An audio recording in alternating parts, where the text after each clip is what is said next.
Good morning बच्चों। आज हम लोग हिंदी 1 का पाठ 7 सर्वनाम का अभ्यास कार्य करेंगे। इसके पहले के कक्षाओं में हम लोगों ने पढ़ा कि सर्वनाम किसे कहते हैं, इसके कितने भेद हैं और भेदों के विषय में भी हम लोगों ने विस्तार से चर्चा की थी। किसी भी वाक्य में संज्ञा की बार बार आवृत्ति न हो, यानी कि एक ही शब्द को किसी भी वाक्य में बार बार न दोहराया जाए, इससे बचने के लिए हम लोग संज्ञा के स्थान पर किसी अन्य शब्द का प्रयोग करते हैं और यह जो अन्य शब्द है यही सर्वनाम कहलाता है। इस तरह से सर्वनाम की परिभाषा हुई, संज्ञा के स्थान पर आने वाले या संज्ञा के स्थान पर प्रयोग किए जाने वाले शब्द सर्वनाम कहलाते हैं। सर्वनाम के 6 भेद हैं: पुरुषवाचक, निश्चयवाचक, अनिश्चयवाचक, संबंधवाचक, प्रश्नवाचक और निजवाचक सर्वनाम। पुरुषवाचक सर्वनाम के भी 3 उपभेद हैं जिसकी हम लोगों ने पहले चर्चा कर ली है।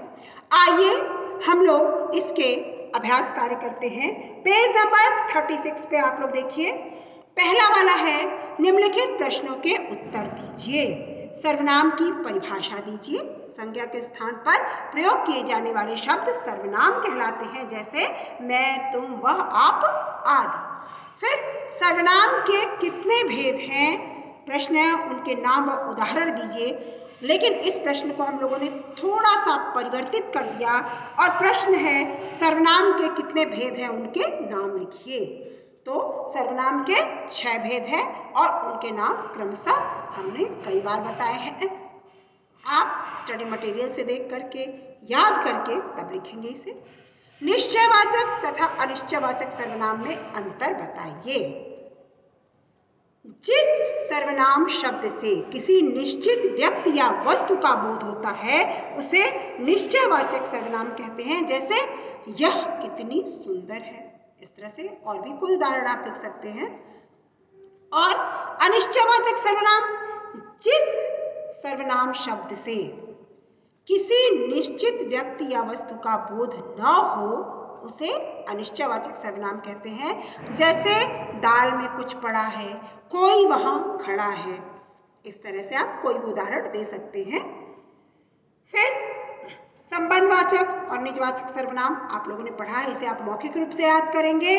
प्रश्नवाचक सर्वनाम किसे कहते हैं, उदाहरण भी दीजिए, इसे भी आप मौखिक याद करेंगे।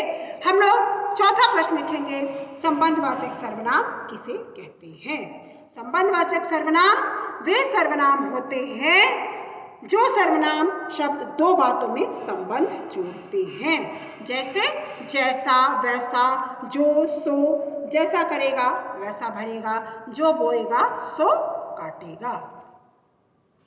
फिर ख वाला है, कोष्ठक से उचित सर्वनाम चुनकर रिक्त स्थान भरिए। कोष्ठक में 2-2 शब्द दिए गए हैं, जैसे वह, तुम। फिर कुछ, कोई,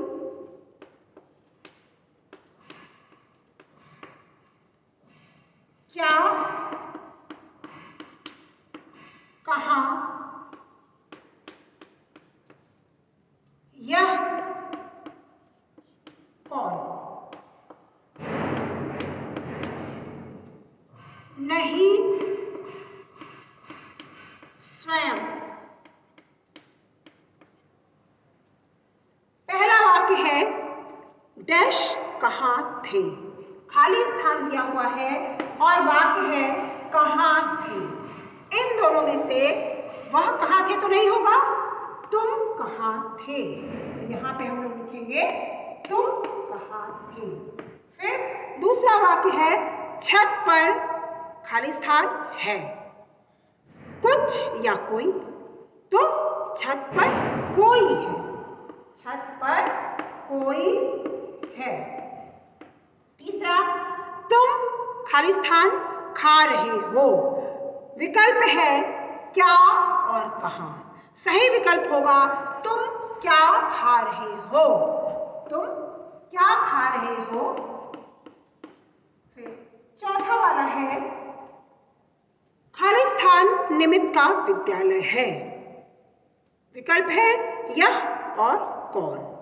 सही उत्तर होगा यह निमित्त का विद्यालय है। इसी तरह से पांचवा वाक्य है अपने सभी कार्य खाली स्थान करने चाहिए।